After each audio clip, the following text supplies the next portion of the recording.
ನಮಸ್ಕಾರ ಎಲ್ಲ ನಮ್ಮ ಡಿಪಾಸಿಟರ್ಸ್ ಬಂಧುಗಳಿಗೆ.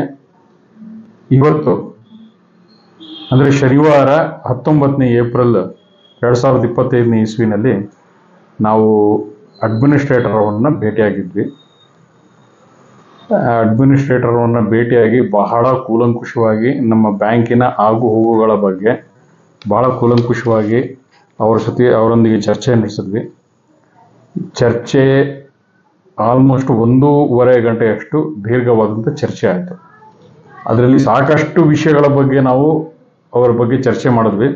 ಸಾಕಷ್ಟು ವಿಷಯಗಳನ್ನು ಅವರಿಂದ ಗ್ರಹಿಸಿದ್ವಿ ಮತ್ತು ನಮಗೆ ಗೊತ್ತಿರತಕ್ಕಂತಹ ಸಾಕಷ್ಟು ಮಾಹಿತಿಯನ್ನು ಅವರಿಗೆ ನಾವು ಕೊಟ್ವಿ. ಮತ್ತು ಇದ್ರ ಮಧ್ಯೆ ಈ ಇನ್ಫಾರ್ಮೇಷನ್ ಎಕ್ಸ್ಚೇಂಜ್ ಸಾಕಷ್ಟು ರೀತಿಯಲ್ಲಿ ಆಯಿತು. ಇದೆಲ್ಲದರ ಒಂದು ಸಾರ ಅಂಶ ಏನಪ್ಪ ಅಂತ ಹೇಳಿದ್ರೆ, ಫೋರೆನ್ಸಿಕ್ ಆಡಿಟ್ ಈ ತಿಂಗಳು ಕೊನೆಗೆ ಇಲ್ಲ ಅಂತ ಹೇಳಿದ್ರೆ ಮುಂದಿನ ತಿಂಗಳಿಗೆ ಶುರುವಿನಲ್ಲಿ ಬರುತ್ತೆ. ಈ ಫೋರೆನ್ಸಿಕ್ ಆಡಿಟ್ ಇಂದ ನಾವೇನು ಅಪೇಕ್ಷಿಸಬಹುದು ಅನ್ನೋದು ಮೂರು ಬಿಂದುಗಳಿದಾವೆ. ಆ ಮೊದಲನೇ ಬಿಂದು, ಈ ಬ್ಯಾಂಕ್ಗೆ ಎಷ್ಟು ದುಡ್ಡು ಬರುತ್ತೆ ಅಂದ್ರೆ, ಈಗ ಬಾರೋವರ್ಸ್, ಈಗ ಯಾರ್ಯಾರು ಸಾಲ ಪಡೆದ ಸಾಲಗಾರರಿಂದ ಎಷ್ಟು ಹಣ ಮರುಪಾವತಿ ಆಗತ್ತೆ, ಇದು ಒಂದು ಬಿಂದು. ಎರಡನೇ ಬಿಂದು, ಈ ಬ್ಯಾಂಕು ಡಿಪಾಸಿಟರ್ಸ್ಗಳಿಗೆ ಒಟ್ಟು ಎಷ್ಟು ಹಣ ಕೊಡಬೇಕು, ಇದು ಎರಡನೇ ಮಹತ್ತರವಾದ ಬಿಂದು. ಮತ್ತೆ ಇದು ಎಲ್ಲದಕ್ಕಿಂತ ಬಹಳ ಬಹಳ ಅತ್ಯಂತ ಅತ್ಯಂತ ಅತ್ಯಂತ ಕ್ಲಿಷ್ಟಕರವಾದಂತಹ ಮತ್ತು ಕ್ರೂಷಿಯಲ್ ಬಿಂದು ಯಾವುದಪ್ಪ ಅಂತ ಹೇಳಿದ್ರೆ, ಈ ಗ್ಯಾಪ್, ಈಗ ಬರೋದು ಮತ್ತೆ ಕೊಡೋದ್ರ ಮಧ್ಯೆ ಗ್ಯಾಪ್ ಇದೆಯಲ್ಲ, ಅದು ಬಹಳ ಕ್ರೂಷಿಯಲ್ ಬಿಂದು. ಈ ಮೂರು ಬಿಂದುಗಳನ್ನ ಕ್ರೋಢೀಕರಿಸಿದಾಗ ಮಾತ್ರ ನಮ್ಮ ಬ್ಯಾಂಕು ರಿವೈವ್ ಆಗಲ್ಲ ಅನ್ನುವಂತಹ ಒಂದು ಫಲಿತಾಂಶಕ್ಕೆ ನಾವು ಹೋಗ್ಬೋದು. ಈಗ ನಮ್ಮ ಅಡ್ಮಿನಿಸ್ಟ್ರೇಟರ್ ಅವರೇನು ಹೇಳ್ತಾ ಇದ್ದಾರೆ, ಈ ಗ್ಯಾಪ್ ಏನಿದೆ, ಈ ಗ್ಯಾಪು ಒಂದು ಮಟ್ಟದಲ್ಲಿ ಇದ್ರೆ ಅಥವಾ ಒಂದು ಲಿಮಿಟ್ ನಲ್ಲಿ ಸಿಕ್ಕರೆ, ಈ ಒಂದು ಲಿಮಿಟ್ ನಲ್ಲಿ ಈ ಗ್ಯಾಪ್ ಇದ್ರೆ ಈ ಬ್ಯಾಂಕ್ ರಿವೈವ್ ಆಗುತ್ತೆ. ಆ ಲಿಮಿಟ್ ಮಟ್ಟ ಮೀರ್ ಹೋಯ್ತು ಅಂದ್ರೆ ಈ ಬ್ಯಾಂಕ್ ರಿವೈವ್ ಆಗಲ್ಲ. ಇದು ಮೂಲ ಸಾರಾಂಶ. ಜೊತೆಗೆ ಇದ್ರ ಮೇಲೆ ಸೋ ಮೆನಿ ಅದರ್ ಥಿಂಗ್ಸ್, ಈ ಯಾವ ಸಾಲಗಾರರಿಂದ ವಸೂಲಿ ಮಾಡಬೇಕಾಗಿರತಕ್ಕಂಥದ್ದು, ಫ್ರಾಡ್ಗಳು ನಡಿಬೇಕಾಗಿರತಕ್ಕಂಥದ್ದು, ಇನ್ವೆಸ್ಟಿಗೇಷನ್ ಆಗ್ಬೇಕಾಗಿರತಕ್ಕಂಥದ್ದು, ಮತ್ತೆ ಆಸ್ತಿಗಳ ಪರಭಾರೆ ಆಗ್ಬೇಕಾಗಿರೋದು, ಇವೆಲ್ಲ ಬಹಳ ತುಂಬಾ ಸಮಯ ಹಿಡಿಯುವಂತ, ಅಂದ್ರೆ ದುಡ್ಡು ವಾಪಸ್ ಬರೋದಾದ್ರೂ ಬಹಳ ಸಮಯ ಹಿಡಿಯುವಂತಹ ಒಂದು ಪ್ರಕ್ರಿಯೆಗಳು.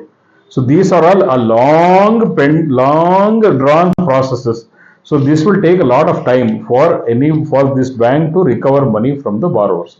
So be that as it may, ಈಗ ನಾವು ಏನಾದ್ರೂ ಒಂದು ಹಣ ತಕ್ಷಣದಲ್ಲಿ ನಾವು ನೋಡಬೇಕು ಅಂತ ಹೇಳಿದ್ರೆ, ಇದು ನಾನು ಸಾಕಷ್ಟು ಬಾರಿ ತಮ್ಗೆಲ್ಲರಿಗೂ ಹೇಳಿದ್ದೀನಿ, ಸಾಕಷ್ಟು ಬಾರಿ ಇದ್ರ ಬಗ್ಗೆ ಕೂಲಂಕುಷವಾಗಿ ಚರ್ಚೆನೂ ಮಾಡಿದೀವಿ.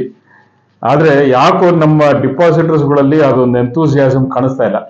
ಈಗ ನಮ್ಗೆ ಉಳ್ಕೊಂಡಿರೋದು ಕೇವಲ ಒಂದೇ ಮಾರ್ಗ, DICGCಯ ಏನು ಒಂದು ಚರ್ಚೆ ನಡೀತಾ ಇದೆ, ಏನು ಡಿಸ್ಕಷನ್ಸ್ ನಡೀತಾ ಇದೆ, DICGC ಅಮೌಂಟ್ ಎನ್ಹ್ಯಾನ್ಸ್ ಆಗಬೇಕು, ಅಮೌಂಟ್ ಅನ್ನು ಹೆಚ್ಚಿಸಬೇಕು ಅಂತ ಏನು ಡಿಸ್ಕಷನ್ ನಡೀತಾ ಇದೆ, ಆ ಲೈನ್ ಆಫ್ ಸ್ಟ್ರಗಲ್ ಅಲ್ಲೇ ನಾವು ಹೋಗ್ಬೇಕು. DICGC ಅಮೌಂಟ್ ಎನ್ಹ್ಯಾನ್ಸ್ ಆದ್ರೆ ತಕ್ಷಣದಲ್ಲಿ ನಮಗೆ ಏನಾದ್ರೂ ಕೈಗೆ ದುಡ್ಡು ಸಿಗತ್ತೆ. ಇಲ್ಲ ಅಂತ ಹೇಳಿದ್ರೆ 108 ವಿಷಯಗಳಲ್ಲಿ ನಮ್ಮನ್ನು ನಾವು ಗೊಂದಲಕ್ಕೆ ಸಿಕ್ಕಾಕೋತೀವಿ. ಸೊ ಹಾಗಾಗಿ ನೀವು ಎಲ್ಲ ನಮ್ಮ ಡಿಪಾಸಿಟರ್ಸ್ ಅಲ್ಲಿ ಆಲ್ಮೋಸ್ಟ್ 90% ಜನ ಹಿರಿಯ ನಾಗರಿಕರಿದ್ದೀರಿ. ನೀವೆಲ್ಲ ನನ್ಕಿಂತ ಹಿರಿಯದಿರಿ. ನಿಮ್ಮ ಕಾಲು ಹಿಡಿತೀನಿ, ನಿಮಗೆ ದೀರ್ಘದಂಡ, ನಿಮ್ಮ ಮನೆಗೆ ಬಂದು ದೀರ್ಘದಂಡ ನಮಸ್ಕಾರ ಹಾಕು ಅಂತ ಹೇಳಿದ್ರು ಹಾಕ್ತೀನಿ. ಆದ್ರೆ ದಯವಿಟ್ಟು ಮನೆ ಬಿಟ್ಟು ಆಚೆ ಹೋರಾಟಕ್ಕೆ ಬನ್ನಿ. ಹೌದು, ನಿಮ್ಗೆಲ್ಲ ಕಷ್ಟ ಇದೆ, ನಿಜ, ಒಪ್ಕೊಂಡೆ. ಆದ್ರೆ ನೀವು ಆಗ್ಲಿಲ್ಲ ಅಂತ ಹೇಳಿದ್ರು ನಿಮ್ಮ ಮನೆಯವ್ರನ್ನ ಏನಾದ್ರೂ ಕರೀರಿ, ನಿಮ್ಮ ಮನೆಯವ್ರನ್ನ ಏನಾದ್ರೂ ಕಳಿಸ್ಕೊಡಿ. ಆದ್ರೆ ಬರ್ದೇನೆ ಇದ್ರೆ ನೀವು ಕೇವಲ ನಿಮ್ಮೊಬ್ಬರಿಗೆ ಅಂತಲ್ಲ, ಇಡೀ ಡಿಪಾಸಿಟರ್ ಸಮುದಾಯಕ್ಕೆ ಒಂದು ದ್ರೋಹ ಬಗ್ದಂಗೆ, ಅಪರಾಧ ಎಸಗದಂಗೆ. ಯಾಕಂದ್ರೆ ನೀವು ಬರ್ದೆ ನಿಮ್ಮ ದುಡ್ಡು ಒಂದೇ ಕಳ್ಕೊಳ್ಳೋದಲ್ಲ, ನಿಮ್ಮ ಒಂದು ಅಸಹಕಾರದಿಂದ ಬೇರೆಯವ್ರ ದುಡ್ಡು ಕಳ್ಕೊತಾರೆ. ಆ ಒಂದು ಪಾಪನು ನಿಮ್ಗೆ ಅಂಟಾಕೊಳ್ಳುತ್ತೆ, ಆ ಅಪರಾಧನ ನಿಮ್ಗೆ ಅಂಟಾಕೊಳ್ಳುತ್ತೆ. ಜೊತೆಗೆ ನೀವು ಇದನ್ನ ಯಮಧರ್ಮರಾಯಂಗೆ ಉತ್ತರ ಹೇಳ್ಬೇಕಾಗುತ್ತೆ.